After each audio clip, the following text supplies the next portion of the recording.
Hello दोस्तों, नमः शिवाय। दोस्तों, वैशाख महीने की अमावस्या आने वाली है जो कि 2025 में पड़ रही है 27 अप्रैल रविवार के दिन। और बहुत खास है इस बार की अमावस्या, क्योंकि वैशाख के महीने में जब अमावस्या पड़ती है वैसे भी खास होती है और रविवार के दिन पड़ रही है तो बेहद खास है। तो सर्वप्रथम तो आपको वैशाख अमावस्या की बहुत बहुत शुभकामनाएं, बधाई। अब इस दिन करना क्या चाहिए? सभी को पता है, प्रातःकाल स्नान करें। स्नान करने के बाद सूर्य भगवान को अर्घ्य दें। स्नान हो सके तो आप किसी पवित्र तीर्थ स्थल पर जाकर करें। गंगा स्नान भी कर सकते हैं आप। कोई अच्छा सा तालाब है या कोई सरोवर है, वहां भी जाकर स्नान कर सकते हैं। और अगर नहीं व्यवस्था बन पा रही तो घर में ही बाल्टी में गंगा जल डालकर हर हर गंगे करके स्नान करें। और स्नान करने के बाद आपको क्या करना है, जितने भी पवित्र पेड़ हैं उनके पास जाकर उनकी पूजा करनी है आपको। वहां पर दीपक जलाएं, पीला धागा बांध सकते हैं, अपनी मनोकामना बोलें और अपने पितरों का ध्यान करें। उनके नाम से श्राद्ध है, तर्पण है, पिंडदान करें, ब्राह्मण को भोजन कराएं और सामर्थ्य के अनुसार दान पुण्य करें। इसके अलावा वैशाख का महीना वैसे भी अपने आप में खास बताया जाता, पूरा महीना पवित्र है पूजा पाठ के लिए। और ये तो अमावस्या है। इस दिन जो है आप भगवान विष्णु के मंत्रों का जाप करें, भगवान शिव की पूजा करें, माता लक्ष्मी की भी आराधना करें, उनके मंत्रों का भी आप जाप करें। और हो सके तो विष्णु भगवान के सहस्त्र नाम का पाठ कर सकते हैं। गीता का पाठ भी इस दिन आप करें, बहुत शुभ रहेगा।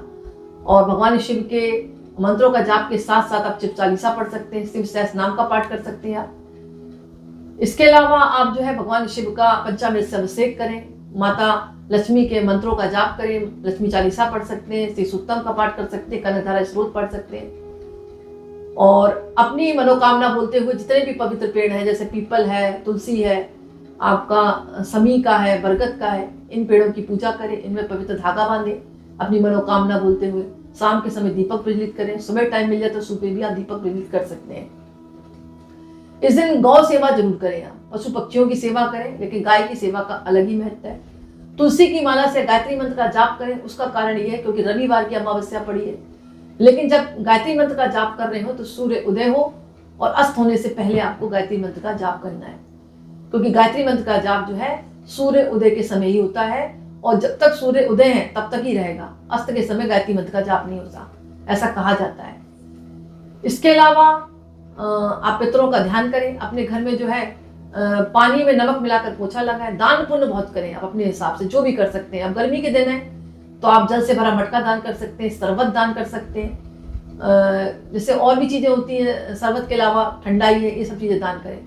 अन्न है, वस्त्र दान कर सकते हैं। अपने पितरों के नाम से आप कुछ दान कर सकते हैं। इस दिन जो है ब्राह्मणों को भी दान कर सकते हैं, जरूरतमंदों को भी दान कर सकते हैं। और अगर आपको भगवान ने पैसा दिया अच्छा खासा तो आप प्याऊ लगवा दें, बहुत पुण्य मिलेगा आपको। राहगीरों को मतलब ऐसी जगह लगाएं जहाँ पर राहगीर आते जाते हो, तो इतनी गर्मी के दिनों में जब वो पानी पिएंगे ना तो उनके मुख से मतलब वो तृप्त होंगे तो आपको आशीर्वाद प्राप्त होगा। इस दिन रात्रि में ईशान कोण में गाय के घी का दीपक जलाएं, मूली की बत्ती डालकर ऐसा जलाएं, मतलब ऐसा जलाएं कि पूरी रात जलता रहे। दाहिने हाथ में फिटकरी का एक टुकड़ा लेकर घर के सारे कमरों में घूमे, फिर इसे काले कपड़े में बांधकर घर के मुख्य द्वार पर भी बांध सकते हैं और किसी मतलब इसको विसर्जित भी कर सकते हैं किसी पवित्र पेड़ के पास जाकर या बहते हुए पानी में।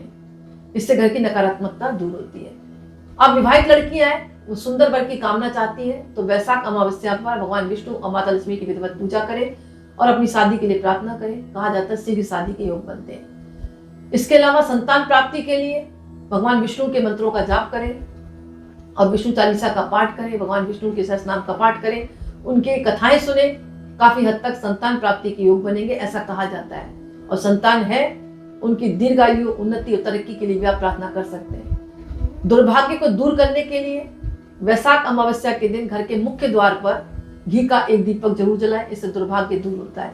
ये दीपक कब जलाएंगे? गोधूली वेला में, इस बात का आप ध्यान रखें। बाकी आप कितना भी दान पुण्य करें, पूरे महीने जितना भी दान पुण्य करेंगे वो अपनी सामर्थ्य के अनुसार करेंगे। पहले अपने घर को देखें, घर के बाद ही आपको बाहर दान पुण्य करना है। यानी घर के मेंबर दुखी हो और आप दान पुण्य कर रहे हैं। और इस दिन हो सके तो गीता का पाठ करके वो पाठ जो है अपने पितरों के नाम आप अर्पण कर दें। कहा जाता है पृथ्वी तृप्त होकर जाते हैं, उनका आशीर्वाद भी प्राप्त होता है। और जिस घर में पितरों का आशीर्वाद मिल गया उसके घर में एक तो वंश बढ़ेगा और परिवार की उन्नति तरक्की बनी रहेगी। तो दोस्तों एक छोटा सा वीडियो था, मुझे आशा है कि आपको पसंद आया होगा। पसंद आए तो लाइक करें, कमेंट्स में नमः शिवाय जरूर लिखें। बहुत बहुत धन्यवाद।